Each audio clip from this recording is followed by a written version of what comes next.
একজন সুফি শায়েখ তার খানকাতে বসে দর্শ দিচ্ছিলেন। কথা প্রসঙ্গে তিনি বললেন, এই খানকা করার পূর্বে অতীতে আমার ব্যবসা ছিল। একদিন দেখলাম একটি কুকুর পুরনো অর্ধেক শাটার খোলা ভাঙা একটি দোকানের ভেতর প্রবেশ করল। ভেতরে আরেকটি কুকুর ছিল, তবে সেই কুকুরটি ছিল খোড়া। সেই সুস্থ কুকুরটি ল্যাংড়া কুকুরটিকে মুখে তুলে খাবার খাইয়ে দিচ্ছিল। এই ঘটনা দেখে আমি বুঝে যাই যে আল্লাহ কারো রিজিক বন্ধ রাখেন না, কোনো না কোনো মাধ্যমে ঠিকই পৌঁছে দেন। এরপর আমি ব্যবসা বন্ধ করে এই খানকা খুলে সেবা প্রদান, দর্স ইত্যাদি কর্ম সম্পাদন করি।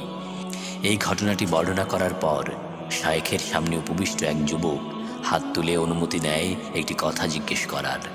অনুমতি পাওয়ার পর সে যুবক প্রশ্ন করেন, হজরত, তাহলে কোন কুকুরটি উত্তম, যে কুকুরটি খাবার খাচ্ছে নাকি যে কুকুরটি খাবার প্রদান করছে? এই কথা শুনে হজরত আঁতকে উঠলেন এবং দ্রুত গতিতে সিদ্ধান্ত নিয়ে পুনরায় ব্যবসা চালু করলেন।